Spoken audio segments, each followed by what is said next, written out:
I'm going to start with the basic. So when we're starting with the basic, we're agreeing that there is a straight line that we're trying to follow. I'm going to start with a basic only, no music, no timing of any kind.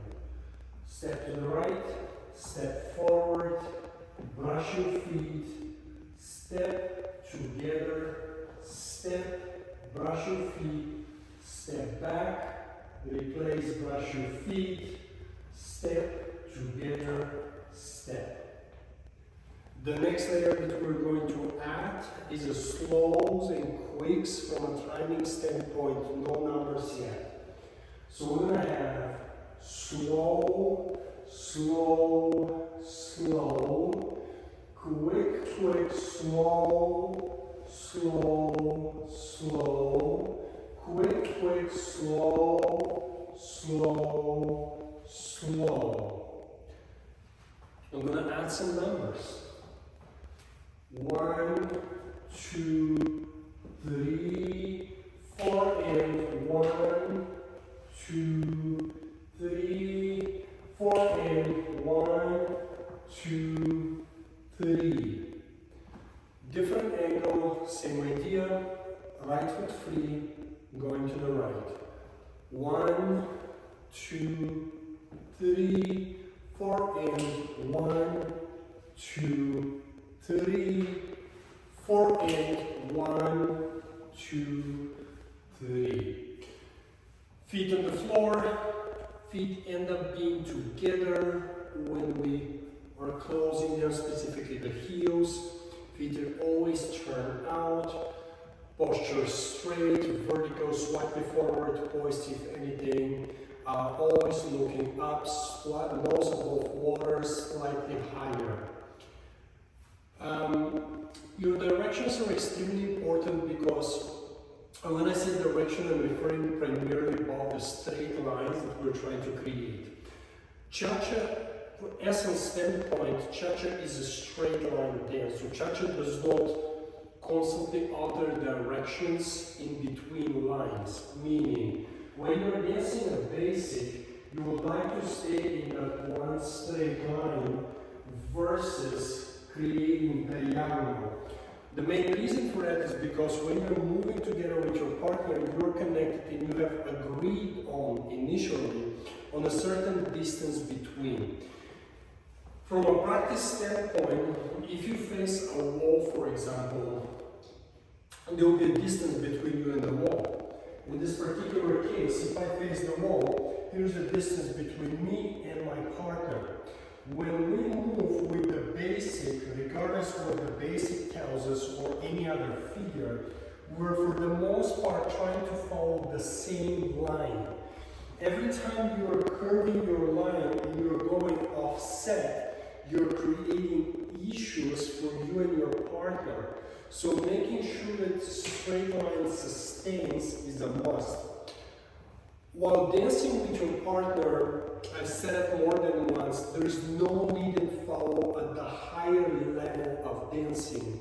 There's a common understanding, there's a constant reading of what the other person is doing. But the lead and follow is meant for beginner dancers. And for advanced dancers, it is extremely restrictive, and you don't want to think of it. You would like to be able to focus on what you are doing while reading what happens on the other side, but not necessarily being a dog on the leash being pulled between every step of yours. Especially when you have open positions such as Latin and American rhythm, definitely American smooth as well. When you're dancing ballroom, and we will get to that in a different video, that just follows a different concept. Musically, I already set the slows and the quicks. I did show you how to do so. Now, the 4-and is where the little syncopation of yours needs to happen. So when you're dancing in a full beat, so to speak, you do have more time than a syncopation. In syncopation, very easy to understand.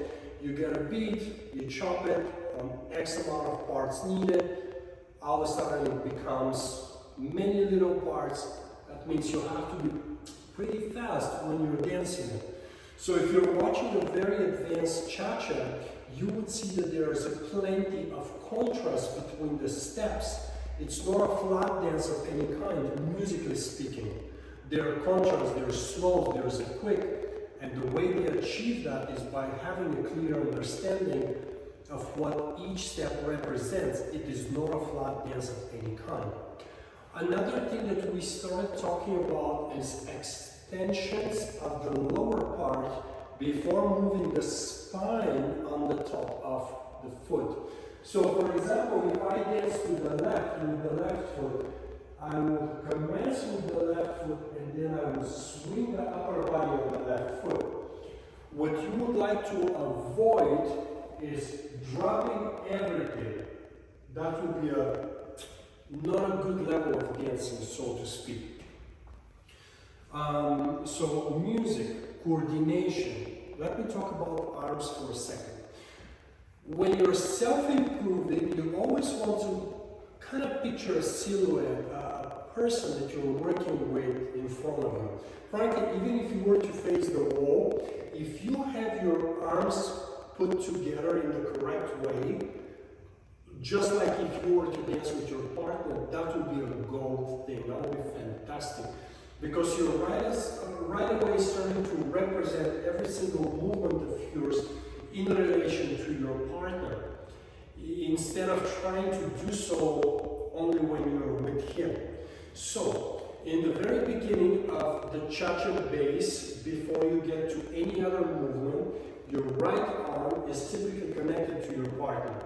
And it's almost like, how do I connect the right arm? Not that it has to be difficult, but it's not this way if you're a follower. If you're a follower, your right arm actually falls from the top. So it's almost like this versus that. So you connect this way, and then the left arm of yours is typically free, unless you're in two hands hold, which is fine as well. But for the purpose of improving the arms, then it's important to have it free. So you connect with your right arm, your left arm is slightly to the side. Sometimes people would ask me how high or how low. It doesn't matter. Now, I don't think that anyone would do this throughout the entire basic. Straight line, that's too high in my opinion for Latin, relatively soft, right? And then we talk about what we do with the fingers, because the fingers should always feel like there's energy flowing towards the fingers. So what happens is, if you were to get a pencil or a pen, and if you place it between your pointer and right on the top of the middle finger, right here, that's going to kind of open those three fingers, referring to the three in the middle. So what will happen is it's going to create a slightly different, almost like a three-dimensional look. And then from there, one more thing that we can definitely do is we can start closing the thumb with the middle finger to create almost like an egg. You don't have to, but it's just another option. So here's your arm styling. What we do is we usually try to keep the wrist alive, right? So the wrist for the most part stays alive, so to speak. So if we were to dance a basic, we connect, boom, boom, boom, right foot free. 1, 2, 3. 4 in, 1, 2, 3. 4 in, 1, 2, 3. From here on, I'm moving to the next step. 99% of the choreographies, including bronze and silver, would usually lead from a base, going to a fan position, to hockey stick, and so forth. So, if we were to go into a hockey stick, or a fan position first, of course, we need to have step forward on the left, replace, and switch back on the right. From here, there are other ways, obviously, getting into it, but that's one of them. So, your left arm is the free arm. You're going to dance left back, lock in front, and then release the feet. So you're going to dance left back, locked in front, and then the left foot basically releases the feet. So this will be your typical fan position. When you're dancing in a fan position, unless otherwise agreed, you should be dancing in a straight line backwards. It's not a diagonal step, it's not a side step of any kind, that's for sure. So it's a straight line back, unless otherwise agreed. And from a different angle, I'm going to do the arm in a second. Step, lock, step. Now, if you wanted to add a bit more speed, you would go quick, quick, slow, and then now that you're in a fan position, you have closing of the feet, taking a step, and then you have a step, lock, step.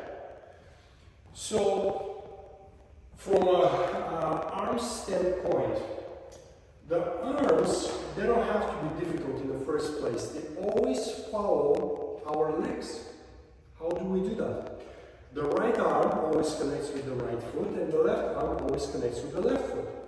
So if I have the left foot about to move backwards, what I'm going to do is I'm going to move the left arm backwards with the foot. Step, and as you can see, I'm right away moving the arm back. Then from here, when I'm closing the feet, I can do this, soft, and then move it again back. Why? Because my left foot is behind me. So the left arm should be matching. Now imagine if you're trying to do the opposite for whatever reason. So what will happen is while you're moving the left foot back and you're pulling yourself with the left arm. I've never seen one doing it. I don't anticipate anyone to do it, but here's a bad example of things happening in dance. Can we keep the arm just to the side with a flexible wrist? We sure can. It's not wrong. If we would like to be far more assertive, clear with the timing, connect with the dance, your left arm should change directions. It shouldn't stay to the side. I think staying to the side, keeping the arm to the side, it's a safe pattern. It's always good. But how good? What is the level of dancing? It is important, in my opinion, to build the understanding that the arm could change based on where we're trying to go. The next figure that I'm going to discuss, again in Latin Cha-Cha, some people call it butterflies, others call it back-to-back, front-to-front, very similar with American smooth waltz. 3 cha-chas. And I'm going to move with the left foot going to my left. It truly doesn't matter for the practice purpose, you can definitely go right foot to the right, left foot to the left. First I'll just dance the steps, no timing, no arms of any kind. Left foot goes cha-cha-cha. We brush the feet because we always must brush the feet. Then I'm going to move right foot forward, step, lock, step. I will close, brush my feet, left foot will go to the left, cha-cha-cha. And then I'll just put the feet together. I can definitely dance in New York and then go into the right, or I can just put the feet together, reset the movement, and go to the right. Cha-cha-cha. Switch, left foot free, cha-cha-cha. Switch, and of course we'll go to the right, cha-cha-cha. So, that would be the step. Now, the next thing we're going to do is we're going to try to add a little bit of music, and I'm going to use slows and quicks to keep it simple. This time I'm going to start to the right with my right foot. And I go quick, quick, slow, and. Quick, quick, slow, and. Quick, quick, slow, and. And I'll go to the left with the left foot. Quick, quick, slow, and. Quick, quick, slow, and. Quick, quick, slow, and. Why am I saying and? I'm saying and every time when I'm doing an action. With that being said, when I'm closing my feet and I'm doing that little twist or rotation to change my direction, I'm emphasizing on the part that it's happening by saying and. So I'm not being dismissive by just doing it yet saying nothing. If we follow the slows and quicks, it is important to make sure that we finish with the line, then we turn, and then we move again. Keep in mind that every third step of yours in that sequence is a slow. And if that is the case, we go quick, quick, slow, and then I move. Quick, quick, slow, and then I move. I'm going to try to add the arms. Now, here's what's tricky for this figure, and that's one of the main reasons I've chosen that figure. When you're dancing this figure, you do have to alter arms based on the direction of movement. Meaning, if you're going to the right, your right arm will be free. You will be connected with the left arm of yours. If you're going to the left, it will be the opposite. The left arm will be free. So that, of course, requires different understanding of coordination. So I'm going to start to the right with my right arm free. I'm going to dance 4 and 1. 4 and 1. Then while twisting, I'll kind of keep the arm relative, especially the elbow of the styling arm, coordinating arm, close to me. From here, as soon as I start striking with the left foot forward, I'm going to swing the arm behind me. Why? Because it's the right arm, and this is the right foot that goes behind me to do the lock. And then the last thing that I will do is I will twist one more time, and then I'll dance a 4 and 1. When I'm going to the left, the same concept applies. Left arm is free, and I will dance right to the other so you can see better in the video. I'm going to dance cha-cha-cha, cha-cha-cha.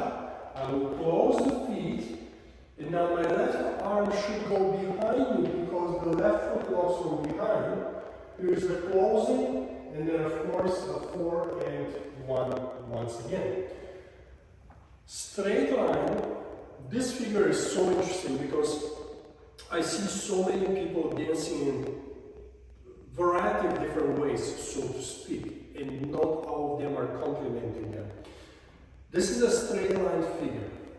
If I start on this straight line, then when I twist, I'm still in that one line, and then when I twist, I'm still in the same line.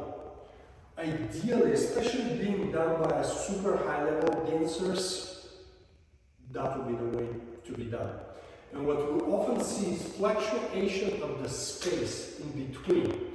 And the reason why we see the fluctuation of this in between, so many reasons. Probably the prime reason is because something goes extremely wrong with our feet.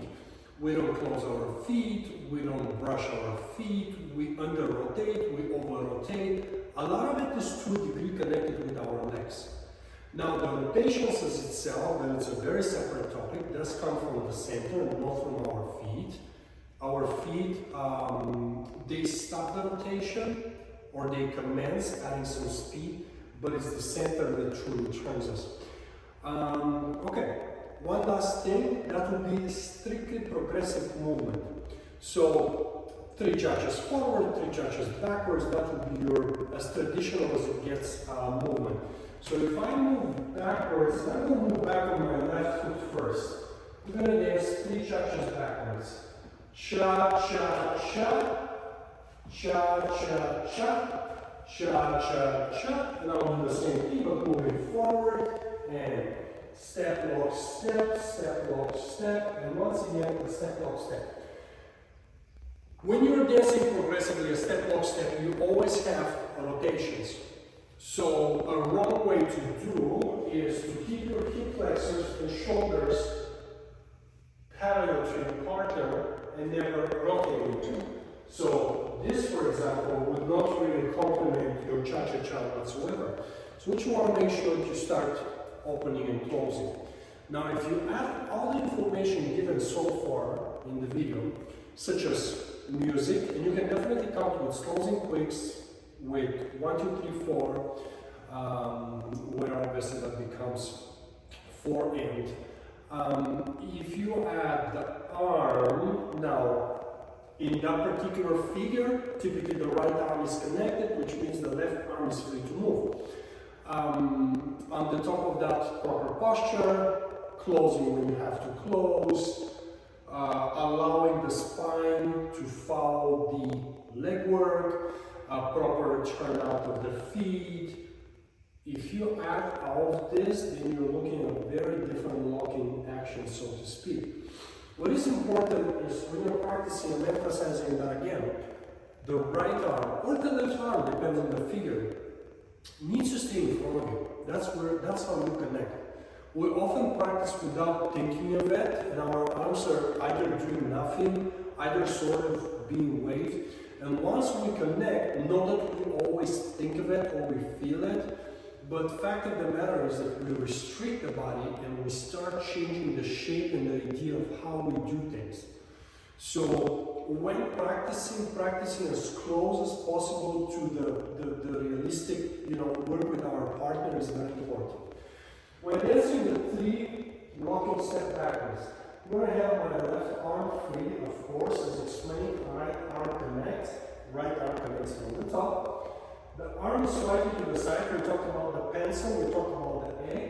And from here, I'm going to move the left foot behind me, which automatically means that the left arm will swing behind me. We're going to dance cha-cha-cha. From here, the left arm again is actually going to swing in front of me because the left foot is being left in front of me. I will kind of wrap it around, almost like a belt around my center. And then in the end, I will move the left arm once again backwards because I'm moving the left foot behind me. When moving forward, the same concept applies. I'm going to move the right foot first forward, which automatically means that the left arm stays behind me. Then the left arm goes around, and of course the left arm could swing behind me. The arms do not need to be forced. Again, keeping the arm to the side, it is not wrong in the first place. Adding some form and shape and consistency of the fingers is always a blessing in disguise. It's always a very good thing. Egg, pencil, sometimes we shape them in a different way.